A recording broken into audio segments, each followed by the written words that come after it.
Alright guys, dah sampai di rumah customer tempat kita hantar barang. Bapak besar. Ni macam dah post guard ni.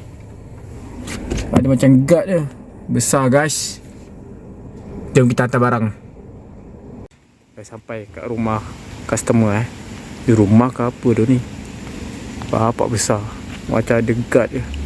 Guys, sementara menunggu job, kita makan dulu nasi putih, ikan jenahak, asam pedas, sayur dengan ais kosong. Dah lama guys tak makan asam pedas Dah lama. Ini mesti ada jenahak asam pedas. Dapat job seterusnya RM22 daripada Subang ke Eco Garden Setia Alam. Kita tengok berapa jauh nak pick up nak pick up ada betul 23 minit 14 km untuk pick up. Aku ambil jauh sikit sebab aku pun nak ke arah sana, nak ke arah Setia Alam. Jadi sekali jalan Let's go. Dah sampai di tempat pick up Tengah tunggu customer nak hantar barang. Cuba teka barang apa yang kita nak kena ambil hari ni. Alright guys, hari ni kita nak kena hantar kek birthday. Sudah lama aku tak hantar kek birthday.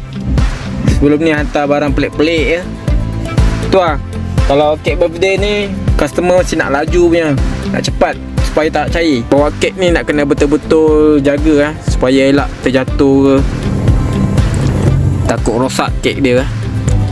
Let's go. Happy birthday to you. Kita dah pick up barang. Kita pergi ke tempat delivery Setia Alam. Tengok berapa jauh. 29 minit 22 km. Maksudnya tak jam sangat. Tol RM2.30. Aku dah claim dengan customer tempat area pick up tadi. Okay, let's go. Okay guys, aku dah sampai dekat tempat delivery. Rumah sini besar-besar bye.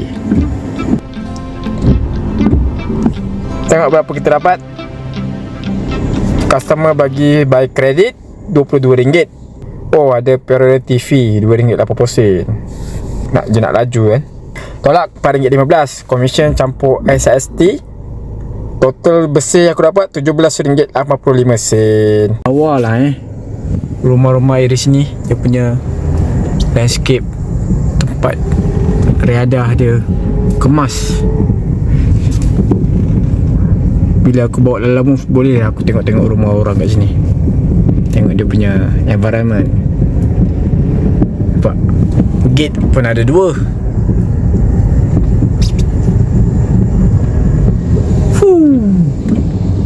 Okay, kita dapat job guys. Daripada Bandar Bukit Raja ke PJ Petaling Jaya. Jom kita tengok location untuk pick up berapa jauh. 12 minit 5.8 km. Let's go. Okay guys, dah sampai di tempat pick up Hari ni kita pick up di Hijabista Hub. Pick up di butik Kena masuk ni. Okay, jom kita pick up barang kita. Mana nak masuk ni? Okay guys, aku dah pick up barang Ini apa benda tah? Baju kot. Ni Melayu kot. Dah YB Okay, kita simpan sini. Kita gerak ke tempat delivery. Okay guys, aku dah pick up baju dekat butik. Jom kita gerak ke PJ Petaling Jaya. Tengok berapa kilo.